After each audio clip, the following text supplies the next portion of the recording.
सेवा का महाकाव्य, सामूहिक शक्ति का अन्न गोवर्धन, कर्म और प्रकृति का गोवर्धन दर्शन।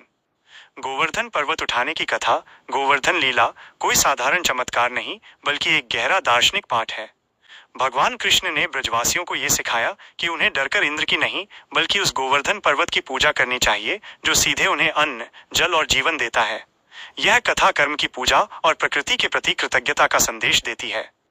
आज इस अन्न क्षेत्र के रूप में आप भी एक ऐसे कर्म पर्वत की पूजा कर रहे हैं जो सीधे समाज के भूख और अभाव के प्रकोप से लोगों की रक्षा करता है। सच्चा इंद्र प्रकोप। आज के समय में गरीबी, बीमारी और बेरोजगारी ही वे घनघोर बादल हैं जो लाखों लोगों के जीवन पर विनाश बनकर बरसते हैं। अन्न गोवर्धन।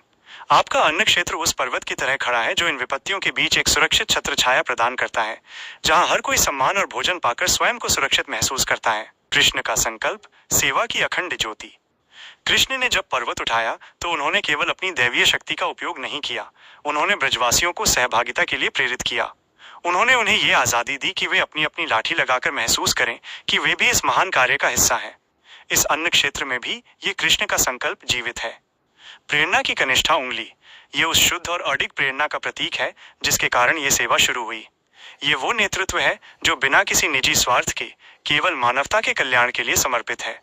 सामुदायिक नेतृत्व।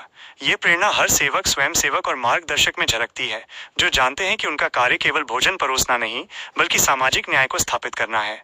वे इस सेवा को अकेले नहीं करते बल्कि सबको साथ लेकर चलने की कला जानते हैं। असंख्य लाठियां, सहयोग का सप्त स्तंभ। गोवर्धन पर्वत को टिकाए रखने वाली असंख्य लाठियां इस अन्न क्षेत्र के सहयोग के सप्त स्तंभ, 7 आधार हैं। इनमें से हर स्तंभ आवश्यक है और एक के बिना दूसरा कमजोर पड़ जाता है। स्तंभ 1, वित्तीय लाठी, आधार प्रदान करने वाले। ये वे दानदाता हैं जो धन और संसाधन देते हैं। वे पर्वत के लिए भूमि की मजबूती और अखंडता सुनिश्चित करते हैं, जिससे ये सेवा बिना रुके चलती रहे। उनका योगदान अन्न क्षेत्र की रीढ़ की हड्डी है। स्तंभ 2, श्रम की लाठी, तन से सेवा करने वाले। ये वे सेवक हैं जो रसोई में अग्नि के सामने पसीना बहाते हैं, सब्जियां काटते हैं और बर्तन साफ करते हैं। ये पर्वत के मूल स्तंभ हैं जो शारीरिक प्रयास से सेवा को मूर्त रूप देते हैं। स्तंभ 3, प्रबंधन की लाठी, व्यवस्थापक। ये वे लोग हैं जो योजना, समय सारणी और वितरण की व्यवस्था करते हैं। ये पर्वत की अभियांत्रिकी, इंजीनियरिंग है जो सुनिश्चित करते हैं कि लाठी सही जगह लगे और कोई भी जरूरतमंद खाली हाथ न लौटे।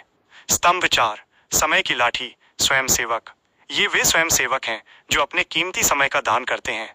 वे पर्वत के वायुमंडल की तरह हैं, अदृश्य होते हुए भी हर जगह मौजूद, जो शांति और सहयोग का माहौल बनाते हैं। स्तंभ 5, भाव की लाठी, सद्भावना और प्रेम। ये वे लोग हैं जो भोजन ग्रहण करते समय और सेवा करते समय प्रेम, कृतज्ञता और सम्मान का भाव रखते हैं। ये पर्वत के नीचे का आशीर्वाद है जो हर सेवादार के मन को शांति और प्रोत्साहन देता है। स्तंभ 6, साधना की लाठी, निष्काम कर्म। ये सबसे महत्वपूर्ण आंतरिक लाठी है। ये वो आध्यात्मिक अनुशासन है जिसके तहत सेवा करते समय कोई अहंकार या स्वार्थ मन में नहीं आता। ये सुनिश्चित करती है कि सेवा केवल कर्तव्य के रूप में नहीं बल्कि ईश्वर की पूजा के रूप में हो। स्तंभ 7, प्रचार की लाठी, संदेशवाहक। ये वे लोग हैं जो इस अन्न क्षेत्र की कहानी और संदेश को समाज में फैलाते हैं। वे पर्वत के आकाश की तरह हैं जो दूर दूर तक इसकी महिमा बताते हैं ताकि और लोग भी जुड़कर इस सामूहिक यज्ञ का हिस्सा बन सकें। महाकाव्य का अंतिम सत्य, हम की दिव्यता। गोवर्धन लीला में जब इंद्र का अहंकार टूटा तो उन्होंने देखा कि यह पर्वत केवल कृष्ण की शक्ति से नहीं बल्कि सामूहिक विश्वास और प्रयास से टिका है। आपका अन्न क्षेत्र भी इसी सामूहिक गौरव की गाथा है। जब तक हर व्यक्ति, चाहे उसका योगदान छोटा हो या बड़ा, ये महसूस करता रहेगा कि मैं भी ये भार उठा रहा हूँ, तब तक ये सेवा रूपी गोवर्धन पर्वत अडिग रहेगा। ये केवल पेट भरना नहीं बल्कि आत्मा को तृप्त करना है। ये एक ऐसा महाकाव्य है जो हर दिन लिखा जा रहा है और इसके नायक आप सब हैं।